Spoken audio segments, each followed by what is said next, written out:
Welcome to Raji spiritual audio library. திருவாய்மொழியில் ஆழ்வாரின் உள்ள பயணம், ஏக்கம் முதல் பரமானந்தம் வரை. தன்னிலை தாழ்த்தி தரணியில் தோன்றுதலே அன்பர்க்கு காட்டும் இழிவு. பகுதி 5, பிரிவு 2. சுபால உபனிஷத்தில் தோஷங்களற்றவனும் திவ்யமானவனும் நாராயணன் மட்டுமே என்றும், தைத்திரிய உபனிஷத்தில் 1000 தலையுடைய தேவன் எல்லாவற்றையும் நேராக பார்ப்பவன், எல்லாவற்றுக்கும் மங்களம் அளிப்பவன், தேவன், அக்ஷரன், பரமன், பிரபு எல்லாமே நாராயணன் ஆகும் என்று ஆரம்பித்து, ஹிருதயத்தில் இருக்கும் அந்த ஒளிச்சுடரின் நடுவில் பரமாத்மா இருக்கிறான்.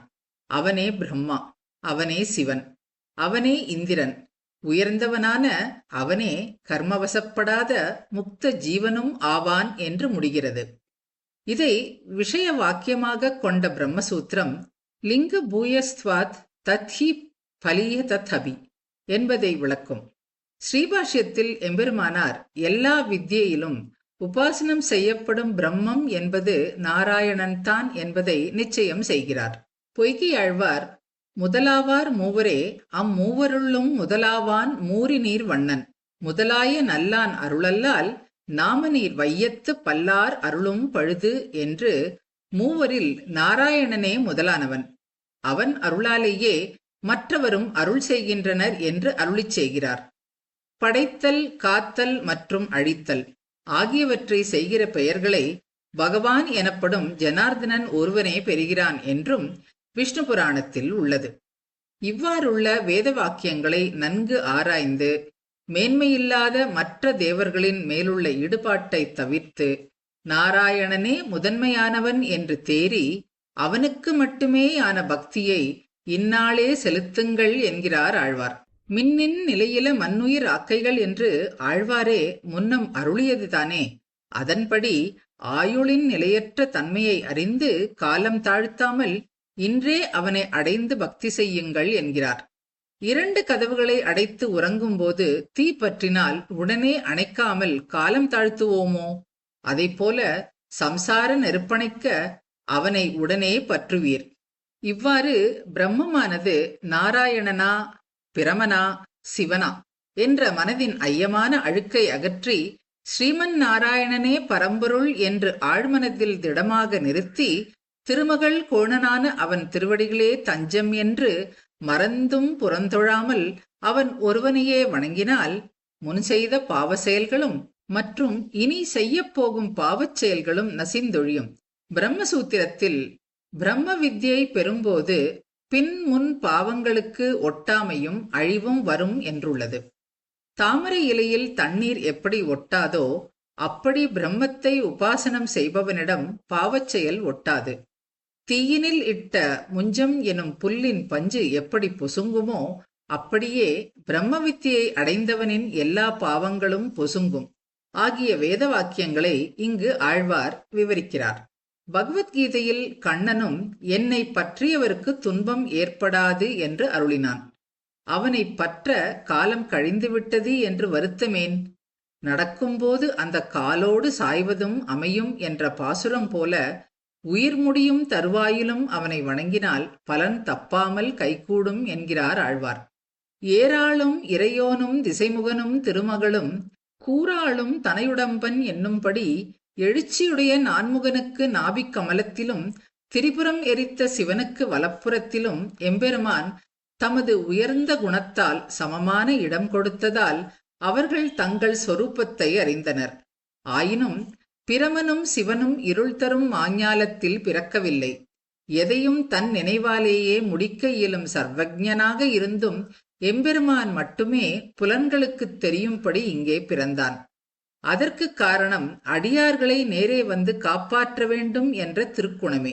பரமாத்மா கர்ம பலனை உண்ணாமல் பிரகாசிக்கிறார் என்கிறது வேதாந்தம். மழுங்காத ஞானமே படையாக மலருலகில் தொழும்பாயர்க்கு அளித்தால் உன் சுடர்ச்சோதி மறையும் என்று யானைக்கு அன்று ஓடிவந்து அருள்கின்றது போல இருந்த இடத்தில் இருந்தபடியே இல்லாமல் மண்ணின் மிசை மேவினான். இங்கு வந்து மாடு மேய்த்தல், கானகம் செல்லுதல் என பல எளிமையான செயல்களை செய்து வந்தான். இப்படி அவன் அவதாரத்தை பற்றி ஏதோ சில சொற்களால் சொல்லக்கூடுமே தவிர அவன் அவதாரங்கள் அத்தனையையும் சொல்லிவிட முடியாதவை.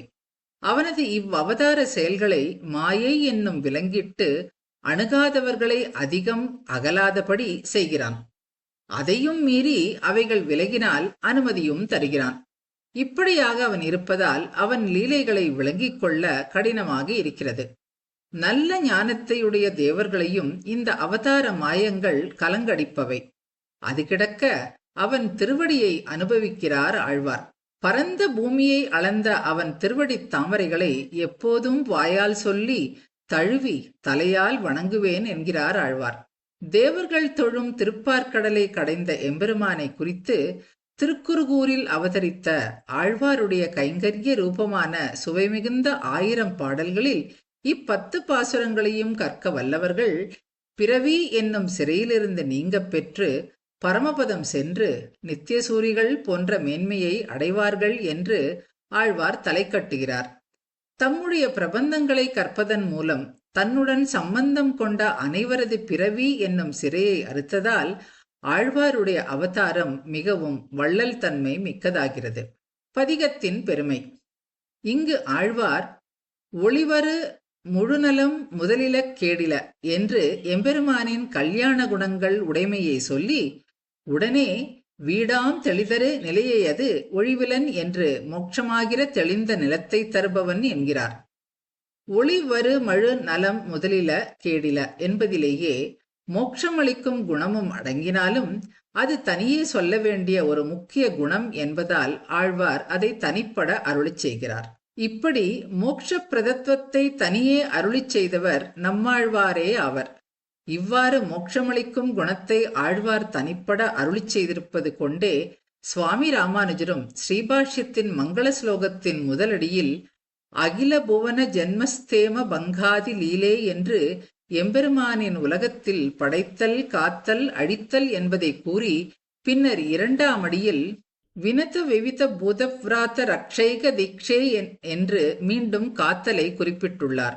ஐதீகங்களும் உரையாடல்களும். வைணவ உரைகளுக்கு பல தனி சிறப்புகள் இருக்கின்றன என்று பார்த்தோம்.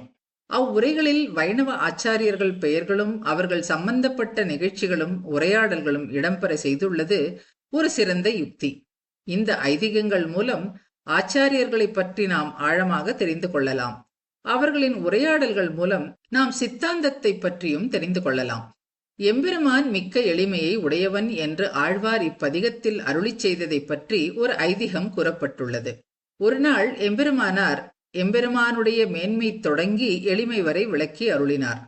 அதை கேட்ட எம்பார் கண்ணும் கண்ணீருமாக மிகவும் ஈடுபட்டிருந்தார். இதை கண்ட எம்பெருமானார், மிகவும் பெரியவனான எம்பெருமான் நமக்காக இப்படி தன்னை தாழவிட்டு கொள்கிறானே, இது என்ன எளிமை என்று ஈடுபட்டு நெருங்குகைக்கு அந்த எளிமையே காரணமானது உமக்கு மட்டுமே என்று அருளிச் செய்தாராம். கண்ணபிரானின் வெண்ணெய் களவினில் ஈடுபட்ட ஆழ்வார் மற்றொரு கடை வெண்ணெய் களவினில் உறவிடை ஆப்புண்டு நிகழ்காலத்தில் என்றருளிச் செய்கிறார். இதை பற்றி திருக்குறுகை பிரான் பிள்ளான் சொன்ன வார்த்தை எடுத்துக்காட்டப்படுகிறது. மிகவும் பசித்திருப்போர் உணவு சமைக்கும் வரை பொறுக்காமல் வெந்ததும் வேகாததுமாய் வாயில் அள்ளி போட்டுக் கொள்வதைப் போல கண்ணனும் பொறுக்காமல் கடைந்து கொண்டிருக்கும் போதே நடுவில் வெண்ணெயை அள்ளி அமுது செய்தபடியை சொல்கிறது என்று அருளிச் செய்வார். நிலை வரம்பில பல பிறப்பாய் ஒளிவரும் முழுநலம் என்று ஆழ்வார் அருளியதற்கு 2 நிர்வாகங்கள் உள்ளன. வரம்பில்லாமையாவது உயர்ந்த செயல்களைத்தான் செய்ய வேண்டும், தாழ்ந்த செயல்களை செய்யக்கூடாது என்பதே வரம்பு இல்லாமையாகும் என்று பூர்வாச்சாரியர் நிர்வாகம். பட்டர் வரம்பில்லாமையாவது எளிமையை காட்ட வந்த மனித அவதாரத்தில் மனிதனால் இயன்ற காரியங்களை மட்டுமே செய்ய வேண்டும் என்றில்லாமல் கோவர்த்தன மலையை எடுத்தல், சூரியனை மறைத்தல், விஸ்வரூபம் காட்டுதல் முதலிய பரத்வத்துக்கு சேர்ந்த செயல்களை செய்துள்ளமையே வரையறை இல்லாமை என்று நிர்வாகம் செய்தார். நாளும் நம் திருவுடை அடிகள் தம் நலங்கீழ் வணங்கி என்று ஆழ்வார் அருளிச் செய்துள்ளபடியால் பிராட்டியை புருஷகாரமாக கொண்டே எம்பெருமானை பற்ற வேண்டும் என்று கருத்து. இத்தொடர்பில் நஞ்சியருக்கும் பட்டருக்கும் ஒரு சம்வாதம் நிகழ்ந்தது. சரணம் புகும் சேத்தனனுக்கு எம்பெருமானன்றோ பலனை கொடுக்கிறான், இடையில் பிராட்டியை புருஷகாரமாக ஏன் பற்ற வேண்டும் என்று நஞ்சியர் பட்டரிடம் கேட்டார். நாளும் நம் திருவுடை அடிகள் தம் நலங்கீழ் வணங்கி என்று ஆழ்வார் செய்துள்ளதை கேட்டீரோ? சேத்தனன் போய் சரணடையும் பொழுது இவன் பாவங்களை பார்த்து எம்பெருமான் சீற்றம் கொள்ளக்கூடும்.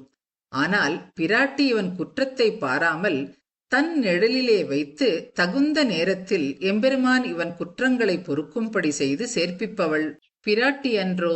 எனவேதான் அவள் முன்னமாகவே பற்ற வேண்டும் என்று பட்டர் அருளிச் செய்தார்.